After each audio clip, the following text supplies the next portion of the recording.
On this episode of American Greed, an amazing story of a CEO that came from nothing. He was on top of the financial world, worth billions. Bernard Ebers, CEO of Worldcom, rose from rags to riches, then fell from pinstripes to prison stripes. But when he tumbled, Ebers brought thousands of investors down with him.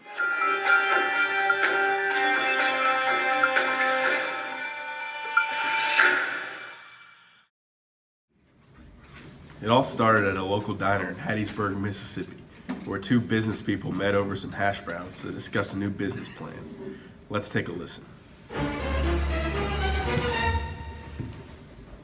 Hello, William Richter.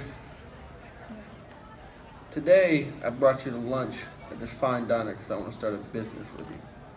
And I want to name that business Long Distance Discount Services. What do you think? Sounds good. You like it? Great. Let's start looking for investors. In 1985, LDDS needed a CEO, and that person was Bernard John Ebers. So, here I have a list of potential CEOs that are also investors in our company. We've got a very qualified list. Anybody that stands out to you? The coach. The basketball coach. I am sick and tired of us not boxing out. We are getting killed on the defensive glass tonight. I mean, it is absurd. We practice this every single day. If you don't mind, we're kind of in the middle of a team meeting here. Not bad. I was just asking if you want to be the CEO of my company. Oh, yeah, sure. I'll see you guys later. I'm out of here. Let's do it.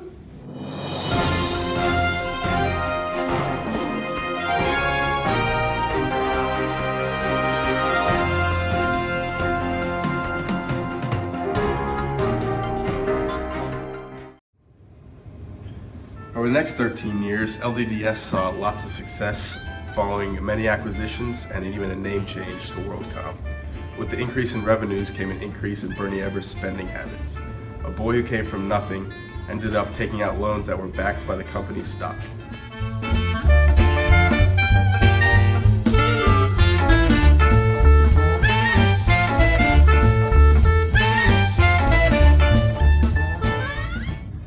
Hey, how you doing? Hi, good. How are you? Good. I'd like to take out a $406 million loan.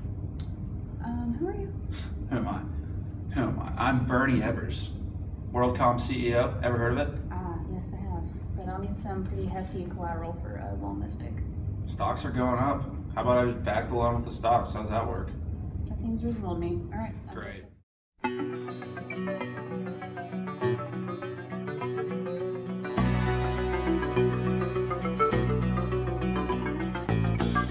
I was a highwayman, along the coach roads I did ride, with sword and pistol by my side. Many a young maid lost her baubles to my trade.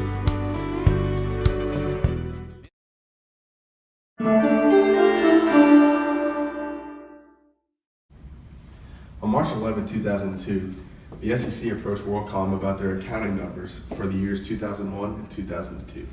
Worldcom hired a financial statement analysis expert, and we were able to track him down. So upon doing my financial statement analysis of WorldCom's statements, there are three main issues that I really wanted to focus on. The first being the increase in the revenues, the second being the decrease in the line cost as a percentage of the revenues, and the third being the increase in net income. And so if we look at this, we'll take a closer look. So the first thing I want to talk about is the increase in revenues.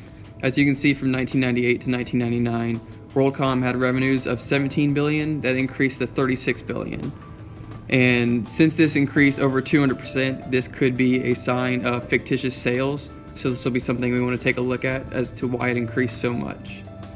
The second thing we want to talk about is how the line cost decreased as a cost of total revenues.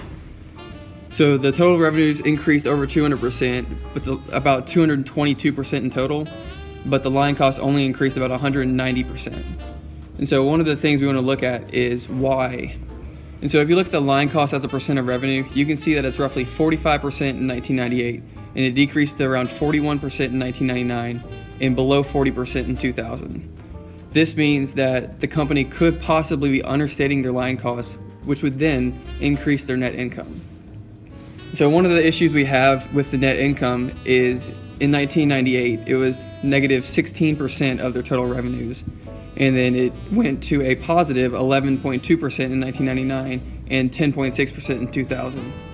So one of the main concerns with this is that the whole telecommunications industry as a whole, all the other industry companies in this industry during this time are experiencing low or negative net incomes.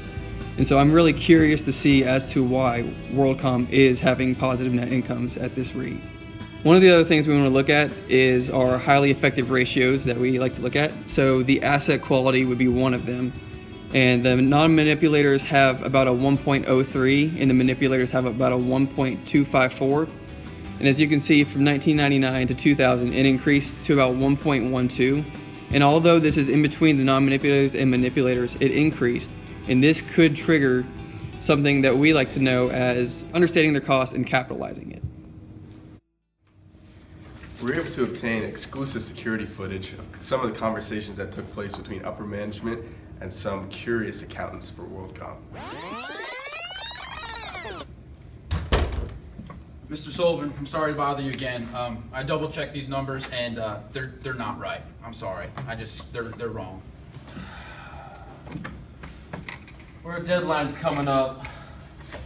We'll just make some quick changes and we'll go back and figure it out. We'll cancel that and we'll put it over here on this side for now, okay? Let's just keep that between me and you, all right? Okay.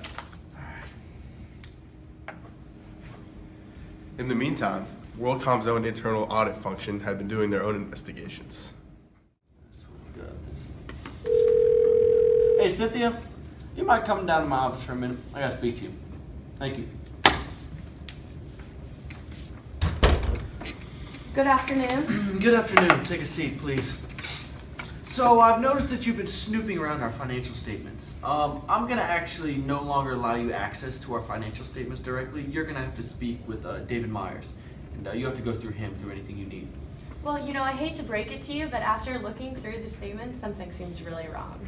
Nope. Are you sure? Statements are fine. It appears that the income is overstated by $3.8 billion. If you look here, you've been capitalizing the leases instead of expensing them. That is perfectly legal. Right, David? Don't put this on me. You manipulated those financial statements. You're gonna throw me on the bus like that. Yeah, I didn't do it. It was something else. Both of you guys are lying. Well, after speaking with the audit committee, they want you to resign immediately. Me? Yes. Resign? Let me tell you something, Cynthia. You're gonna have to pry this job out of my cold, dead hands. The board voted to fire Sullivan the next day. When I say Worldcom, you say screwed! Worldcom! Worldcom! When I say Worldcom, you say screwed! Worldcom! Worldcom!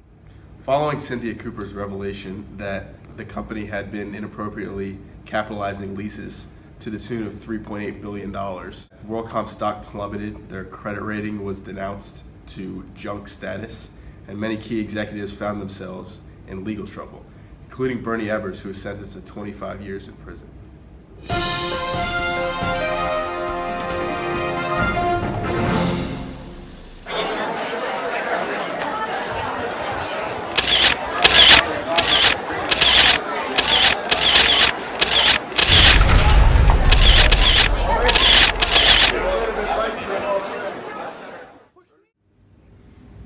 Place your right hand on the Bible, left hand in the air.